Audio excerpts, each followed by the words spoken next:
Dans l'actualité, ce jeudi 9 août, répertorier les plages sans sargasses. Un groupe d'étudiants s'est donné la mission de lister les sites épargnés par les algues. L'objectif est ensuite de diffuser rapidement l'information au public. Stationnement gratuit. Depuis le début du mois d'août, les places de parking dans le centre-ville de Fort-de-France sont disponibles à titre gracieux. Une bonne nouvelle pour les usagers, mais pas forcément pour les commerçants. C'est fini pour le club franciscain. Les joueurs de Dominique Jean se sont inclinés hier soir au tir au but. Le match retour des huitièmes de finale de la Champions League de la CONCACAF n'a pas souri à nos représentants qui repartent avec la défaite. Et enfin, la 4e édition du Trophée des hommes les plus forts de la Martinique. La compétition se déroulera ce week-end à Fort-de-France. L'organisateur de l'événement sera notre invité en plateau ce soir. Bonsoir à toutes et à tous. Je rappelle que vous pouvez suivre notre tranche info en direct sur le Facebook d'ATV. Face au phénomène des sargasses qui impactent aujourd'hui le tourisme de l'île, les élèves d'une classe de BTS du lycée de Bellevue ont eu une idée, prendre des photos des plages sans algues et poster les clichés en temps réel pour informer la population. Une initiative qui vise à redorer le visage de l'île. Johan Boulard.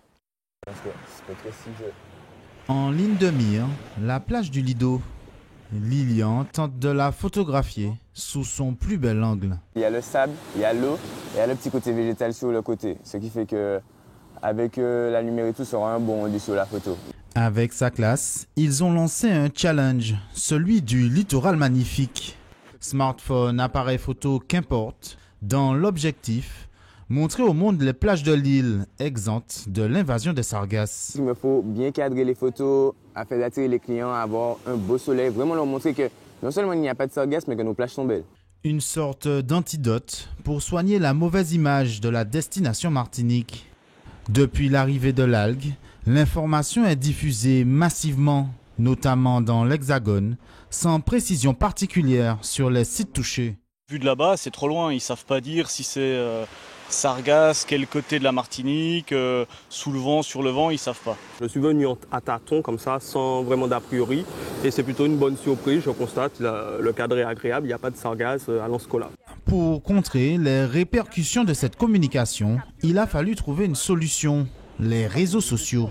Une force de communication phénoménale. Ce projet permet donc à cette classe de mener une action citoyenne tout en développant ses compétences. Compte tenu de la réforme qu'il y aura l'année prochaine, à la rentrée prochaine sur la digitalisation, ils sont en plein dedans. Répondre à des interviews, poster des photos, utiliser les réseaux sociaux. Où toutes les photos personnelles ou des amis, des contacts sur nos propres comptes Facebook, Instagram, Snap, etc., sont partagés avec le hashtag Martinique Challenge Littoral Magnifique. Le Martinique Challenge Littoral Magnifique, c'est aussi une cagnotte mise en ligne sur letchi.com. Ces initiatives permettront peut-être de limiter la casse. Les hôteliers annoncent déjà une baisse de 18% des réservations pour le second semestre de 2018. En bref, un homme d'une cinquantaine d'années a trouvé la mort cet après-midi au Carbet. Selon les premières informations, il se serait noyé.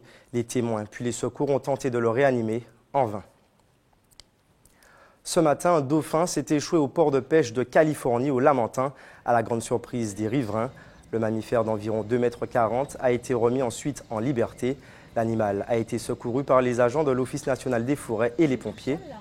Des images amateurs, Écoutez ensuite ces réactions recueillies par Johan Boulard qui s'est rendu sur place. On vient ici comme d'habitude pour vérifier le matériel là qu'on aura. Et puis mon dauphin botchia.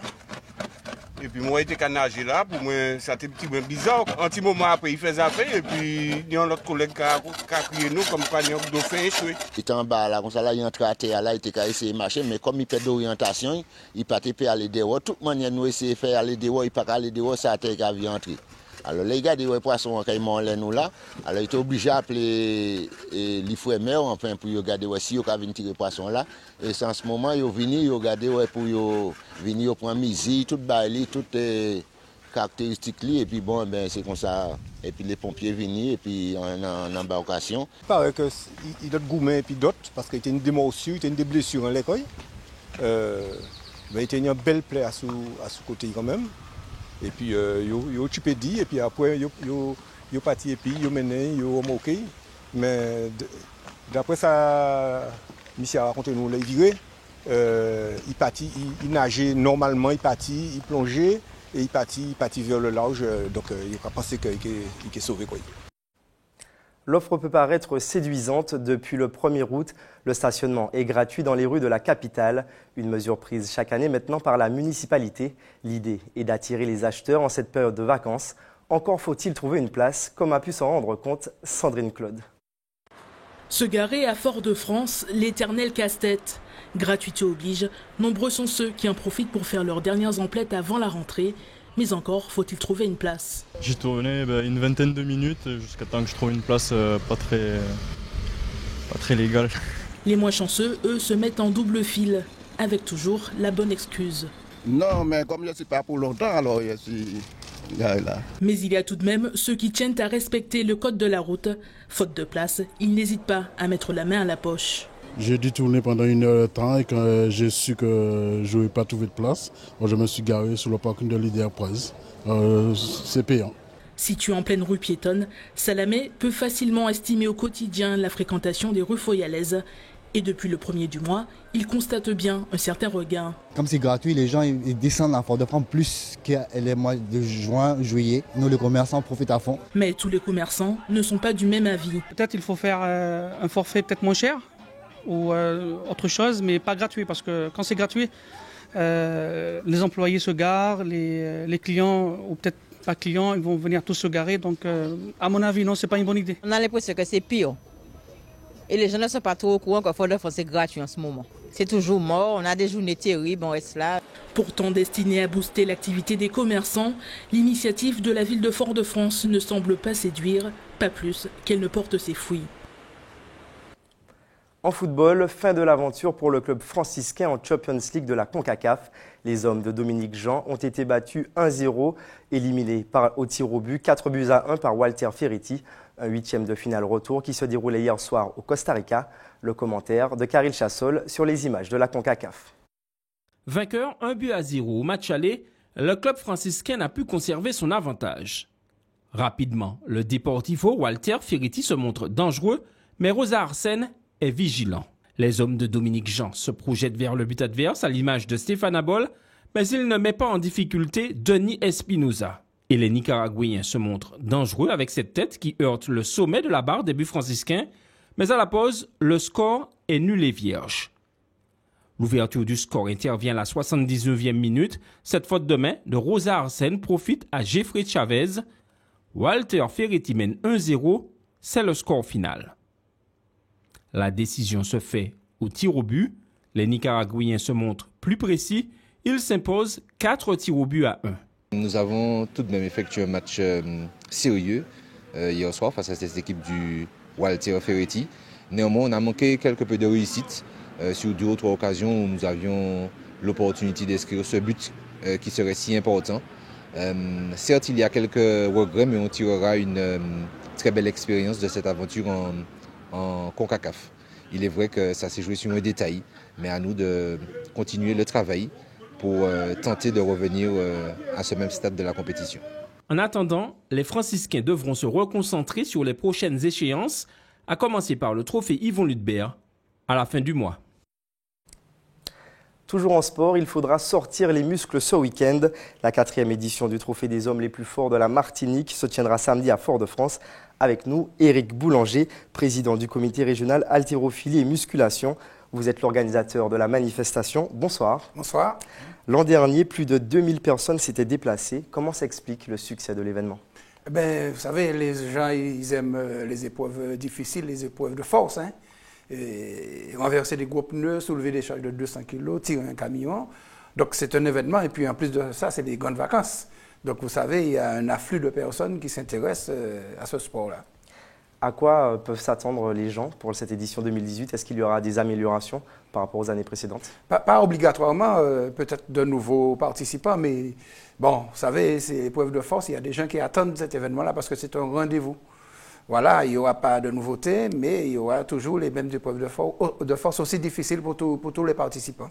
Alors vous parlez des participants, qui sont-ils ? Alors, il y a déjà 6 inscrits, dont le vainqueur de l'année dernière, qui va remettre son titre en jeu, Anthony Sylvain. Mais il y a aussi des costauds. Et puis il y a 2 qui ont désisté sous blessure à l'entraînement. Mais je crois qu'on aura un plateau de qualité. Hein.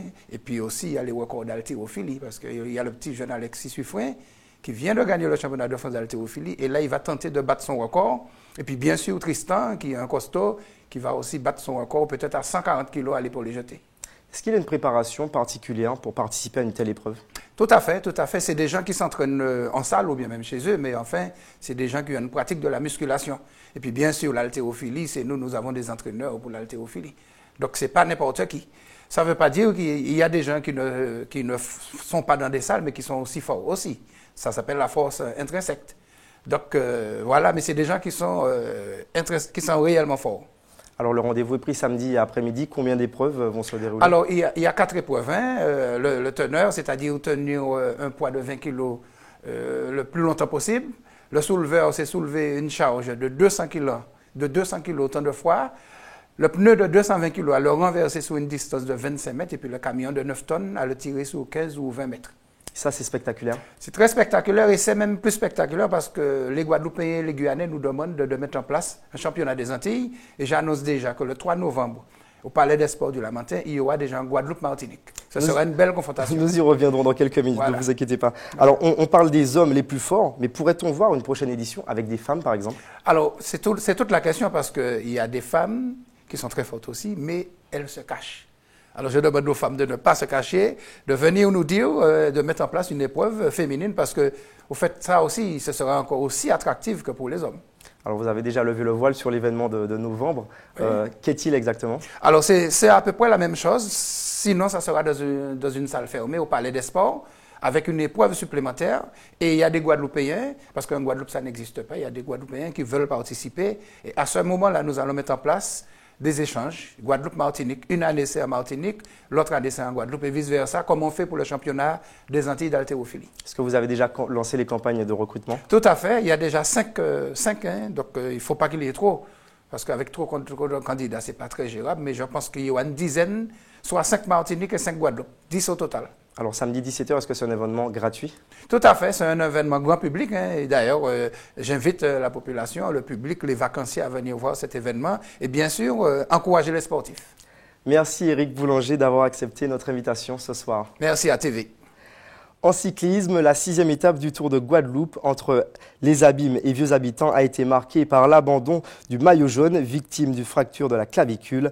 Michael Guichard, justement, de la team IMO est hors de course. La victoire est revenue à Jonathan Salinas de l'USL. Le point sur le comportement de nos coureurs avec Karil Chassol et Sabrina Doré. Que de rebondissements lors de cette 6e étape entre les Abîmes et Vieux Habitants. Longue de 160 km, elle a vu le maillot jaune Michael Guichard abandonné. Le sociétaire du Team Pro IMO, victime d'une chute, souffre d'une fracture de la clavicule. Le peloton a poursuivi sa route sans lui et c'est Jonathan Salinas de l'USL qui s'impose au sprint devant Louis Sablon du Team Nicolas Dubois et Ever Alexander Rivera Guerrero du VCGC. Le premier Martiniquais, c'est Willy Wozo, il est 20e à 3 minutes 08. 27e, Michael Stanislas dans le même temps. 32e, Thierry Rago à 6 minutes 31. 81e, Yolande Sylvestre à 24 minutes 39 secondes. Et 83e, Kevin Copet-Largit dans le même temps. À noter que Cédric Eustache a, lui, abandonné. On va dire que pour une première, le CCD n'a vraiment pas mis les choses en main. Donc du coup, voilà, chacun a essayé de tenter au début. Donc finalement, ça a avorté, puis finalement une autre échappée est ressortie, finalement celle-ci va un peu plus loin. Et pour notre part, donc du coup, nous on a tenté de s'accrocher au maximum et je crois qu'on arrive au troisième peloton finalement. Donc voilà, je crois que je dois être 13e, donc ouais, effectivement si on peut entrer déjà dans le top 10 et voir effectivement si on peut espérer mieux. Je crois qu'on n'a pas encore de victoire d'étape, donc là vraiment s'axer aussi sur cette réussite, cette victoire facile, de façon à aussi honorer le maillot et le comité. Au classement général, le nouveau maillot jaune, c'est Boris Karen du team CCD. Il a 13 secondes d'avance sur Jonathan Salinas et 46 sur Francisco Mancebo d'Integra. Le premier Martiniquais, c'est toujours Willy Wozo qui sort du top 10. Il est 13e à 4 minutes 48 secondes. 23e, Michael Stanislas à 15,53. 34e, Yolan Silves à 33-21. 50e, Thierry Rago à 52 minutes 51 secondes. Et 74e, Kevin Copette-Largit, il est à 1 h 33 minutes et 37 secondes du maillot jaune Boris Karine. Place maintenant au JT des communes. Nous venons à votre rencontre dans vos quartiers.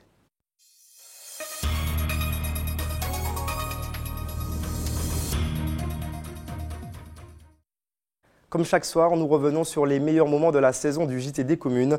Ce soir, Hubert Bornil nous emmène à Sainte-Anne. Nous partons à la découverte d'un artiste spécialiste du trompe-l'œil, une technique que ce passionné utilise depuis l'âge de 25 ans. Regardons ce reportage. Là, vraiment, je suis bluffé, je suis en pleine admiration de cet artiste qui peut embellir votre mur. Regardez un peu ces jeux de lumière, ces jeux d'ombre, ce qu'on appelle les trompe-l'œil. Alors là, vraiment, Stéphane, depuis 25 ans qu'il exerce ce métier, mais on sent qu'il y a de la passion. Artiste décorateur, Stéphane Mabic en a fait son métier depuis plus de 25 ans. Sa spécialité, le trompe-l'œil. Un genre pictural qui permet de jouer sur la confusion de la perception. Sachant qu'on est devant un tableau, ici en l'occurrence un mur peint, on est malgré tout trompé sur les moyens d'obtenir cette illusion. Là, j'ai fait un peu plus côté architectural. Donc bien sûr, on se base toujours sur une ligne d'horizon qui est 1,50 m. Si vous regardez bien dans la réalité, c'est 1,50 m. Après, il y a le point de fuite qu'on faut mettre au centre, on peut le déplacer. Et là, je trace. C'est un véritable art que maîtrise cet homme plutôt discret. C'est une passion et c'est vrai que plus tu en fais, bien sûr, plus tu progresses. Parce que je progresse toujours quand j'en fais. J'ai toujours envie d'aller jusqu'à la perfection. L'artiste réalise de belles performances. Souvent, vous ne verrez pas toutes ses œuvres. Certains de ses clients préfèrent réserver ce genre artistique à leur intérieur. Parfois, ce sont des pièces intimes comme la salle de bain ou les toilettes. Un métier qui nourrit difficilement son homme, pourtant, il ne se voit pas faire autre chose. Ah oui, c'est une passion, je ne peux pas m'arrêter. Ouais. Je ferai ça jusqu'au bout. Et même si je galère, je ferai ça jusqu'au bout. Le domaine du trompe-l'œil dépasse largement les cadres du tableau. Il envahit aussi le mur, comme on peut le voir ici. On parle alors de peinture ou fresque murale. C'est vraiment magnifique ce que cet homme réalise, mais il faut dire que ce qui d'emblée, dès l'entrée, m'a séduit, c'est ce mur, voir un peu comment c'est réalisé. On a véritablement l'impression d'être dans du vrai, quoi. C'est du trompe-l'œil. Stéphane Mabic qui bientôt réalisera une fresque pour la ville de Sainte-Anne. Info pratique pour ceux qui souhaitent donner leur sang. Le vendredi 10 août de 13 h à 18 h, les équipes de l'EFS seront sur le parking de la Grande Récré et Bureau Valais, zone de Petite Cocotte à Ducos. Voici, c'est la fin de votre journal local et régional. Avant de nous quitter, voici les titres que nous avons développés ce soir. Répertorier les plages sans sargasses. Un groupe d'étudiants s'est donné la mission de lister les sites épargnés par les algues. L'objectif est ensuite de diffuser rapidement l'information au public. Stationnement gratuit. Depuis le début du mois d'août, les places de parking dans le centre-ville de Fort-de-France sont disponibles à titre gracieux. Une bonne nouvelle pour les usagers, mais pas forcément pour les commerçants. La désillusion pour le club franciscain. Les joueurs de Dominique Jean se sont inclinés hier soir au tir au but. Le match retour des huitièmes de finale de la Champions League de la CONCACAF n'a pas souri à nos représentants. Et enfin, la 4e édition du Trophée des hommes les plus forts de la Martinique. La compétition se déroulera ce week-end à Fort-de-France. L'organisateur de l'événement était notre invité en plateau ce soir. Restez sur ATV, retrouvez tout de suite l'actualité nationale et internationale avec nos confrères de BFM TV. Ensuite, à 20 h, 2 épisodes de Grey's Anatomy. Je vous souhaite une agréable soirée sur les antennes d'ATV.